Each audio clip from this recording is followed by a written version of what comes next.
السلام عليكم ورحمة الله وبركاته. عاملين ايه يا حبايبي؟ يا رب دايما تبقوا بخير. وحبيت اوريكم خلاص الحمد لله انا خلصت دهان الأوضة، وانا فرحانة من نفسي ان انا فعلا قدرت يعني اعمل اللي الصنايعي بيقدر يعمله. فالحمد لله يا رب العالمين. خلصت الأوضة وفرشتها، وطبعا زي ما انتوا كنتوا شفتوا في الفيديو السابق كانت منظر الأوضة عاملة ازاي، فبالتالي كانت الصالة هنا متبهدلة لان كنت مخرجة كل حاجة اللي في الأوضة مخرجاها هنا. فالحمد لله انا خلصت. بصوا الانوار دي يا جماعة من ساعة رمضان انا ما شلتهاش. بصوا الحمد لله الحمد لله خلصتها وبقيت نظيفة. انا شلت الستار الجنزيري اللي هنا عشان ايه، انا حطها جوه في اوضه الاولاد. فعايزاكم تقولوا لي ايه رايكم. فعلا والله يا جماعه الحاجه لما بتبقى نظيفه ومتروقه كده ورايقه بتحسي بنفسيتك حلوه كده. وطبعا زي ما قلت لكم الصاله هنا بقى هي طبعا عايزه بياض، بس دي فعلا عايزه صنايعي. لاني هنا بصوا هنا يا جماعه انا عندي معمول كرانيش. بصوا معمول كرانيش هنا. فالاوضه دي طبعا دي كانت اوضه مقفوله زي ما كنت قايله لكم قبل كده، فما كنتش عامله فيها بصراحه. فلا دي لازم صنايعي عشان هخليه يعمل لي هنا كرانيش. وبص طبعا الالوان اللي هو كان عاملها لي، فطبعا لا دي محتاجه صنايعي عشان يعمل لي الكرانيش بقى ويبيضها ويظبطها. يعني انا عملت اوضه الاطفال، وان شاء الله ان شاء الله ربنا يكرمني يعني كام شهر كده يعني يكون شلت قرشين حلوين. اروح عامله اوضه النوم بتاعتي. بس هنا الصاله عشان كبيره طبعا، فلا دي محتاجه صنايعي. فتعالوا اوريكم اوضه الاولاد. بصوا انا هنا حاطه الشيله دي هنا كده بس ايه لو حد قاعد يعني.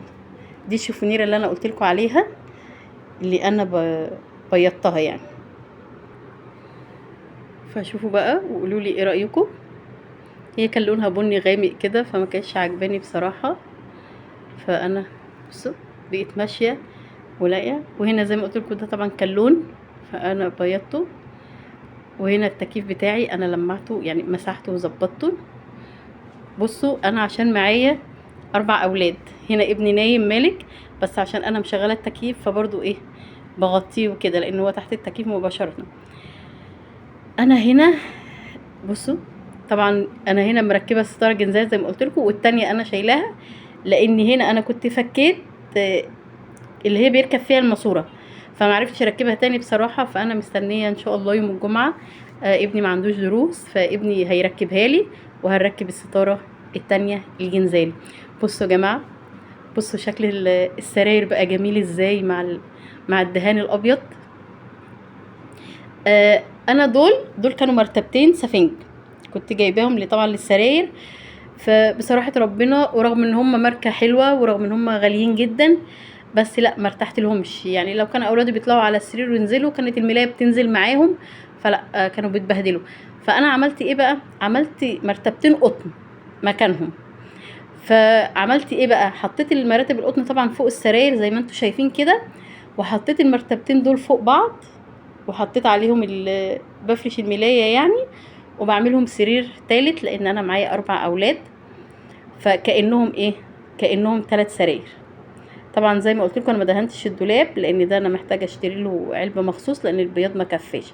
وهنا طبعا زي ما قلت لكم بصوا دهنت الكومودينو بتاع اوضه الاطفال برضو، فبقى شكلها جميل وبقت مريحه. انا هنا مستنيه لما اركب الستاره التانية وهعمل فرع نور كده حلو. وهنا ان شاء الله ان شاء الله ربنا يكرمني يا رب عايزه اجيب برواز حلو كده او هادي احطه هنا. فبصوا بقى المنظر. وهنا طبعا التلفزيون. تعالوا بصوا بقى كده الناحيه دي. بصوا المنظر يعني المنظر جميل بصراحه. بقى الاوضه فاتحه بقى لونها جميل متنظمه. زي ما قلت لكم انا حاطه هنا طبعا الباب ده ده البيض اللي حصل فيه ده مالك ابني بصراحه مش انا. كده كده انا ما كنت يعني ركبته، ما كنتش عايزه اركب الباب اصلا، وقلت ان شاء الله ايه ابقى اركب اجيب باب كويس يعني.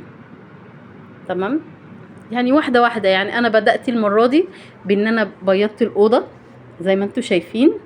مره تاني ان شاء الله هروح جايبه بقى ايه دهنة الدولاب. واحدة واحدة يعني احوش قرشين في قرشين كده، اجيب شباك. في شبابيك ألموتان بتبقى حلوة، بس هي طبعا غالية، فانا يعني حتة جمعية ابقى ايه، اجيب شباك، حتة جمعية تاني شباك، يعني واحدة واحدة كل ما يتوفر معايا حاجة هقدر اعمل حاجة. مرة اجيب باب للأوضة يعني يكون حلو برضو، في بيبان ألموتان طالعة جميلة جدا شفتها، فانا عايزة اوريكم المنظر. بصوا والله من ساعة ما فرشتها وانا واولادي مش عايزين نخرج منها، حاسين لا براحة نفسية كده لا وفاتحة وبقيت جميلة والله، وبقيت منظمة وحلوة وهحافظ عليها اكيد طبعا. بس هو الحمد لله على كل شيء. لو وصلت معايا لغاية هنا تشتركي في قناة، تفعلي زر الجرس، وتكتبي لي تعليق حلو كده، تقولي لي تسلم ايديكي، وتقولي لي مبروك، وشجعوني كده. وانا بشكر لكل اللي دخلوا اشتركوا عندي. انا الاشتراكات عندي ابتدت تزيد الحمد لله، والمشاهدات ابتدت تزيد، انا بشكركم بجد. ويعني حبه ان شاء الله هنكمل الشرط التاني. انا خلصت الشرط الاولاني في القناه، الشرط التاني اللي هو يعني المشاهدات يا جماعه، معلش المشاهدات بس عشان نكمل عدد الساعات ونفعل القناه. ويا رب يا رب يسعدكم ويسعدنا. والله ما كلفتني غير حاجات بسيطه، هي يا دوب الخامات، والخامات ما كانتش كتير زي ما قلت لكم، الجردلين اللي انا جبتهم. فوالله يا جماعه تقدروا فعلا بحاجه بسيطه تقدروا تعملوا انتوا بنفسكم كل اللي انتوا عايزينه، تقدروا تسعدوا نفسكم. بصوا يا جماعه، بصوا يعني بقيت فاتحه وبقيت جميله كده وبقيت حلوه. طبعا ده الشباك بقى هتركب الستاره، فانا دهنت الحلق بتاعه لاني فاض حبه بيض صغيرين فانا دهنته. فعايزاكم تقولوا لي ايه رايكم في الاوضه. تعالوا كده اما ارجع لكم لورا. بصوا منظرها بقى، منظرها جميل، وبقت منظرها نظيف وبقت حلوه، وتشجعني ان انا اروقها كده. كنت الاول والله يا جماعه مهمله فيها لان البيت كان مبوظ منظرها خالص، وكانت بقى ايه يعني لا ما كانتش عجباني. مع طبعا الصاله لما اتبهدلت، بصوا بقى انا عملت بقى يعني روقتها ونظمتها وخليتها شكلها نظيف وخليتها حلوه، وشغلت بقى الانوار عشان نحس ببهجه رمضان. وهنا ده التلفزيون اللي كان في اوضه الاولاد، انا حطيته هنا لان حطيت التلفزيون الكبير بقى في اوضه الاولاد، يعني عشان نحس بقى ايه، نحس بفرحه كده اكتر ما احنا فرحانين. والحمد لله الحمد لله، وربنا يا رب يسعدكم وتقفوا جنبي دايما، القناه بتاعتي تسعدكم والمحتوى بتاعي يا رب يعجبكم. واقدر اقول لكم شكرا لدعمكم ليا، ان المشتركين ابتدوا يزيدوا والمشاهدات ابتدت تعلى. ويا رب اكون عند حسن ظنكم، ويا رب دايما اقدر اعمل كل اللي نفسكم فيه. ومستنيه تعليقات، مستنيه تعليقات حلوه كده على الفيديو ده. ويا رب يوفقكم ويهدي اولادكم ويهدي اولادنا جميعا يا رب العالمين. واقدر اقول لكم السلام عليكم ورحمه الله وبركاته.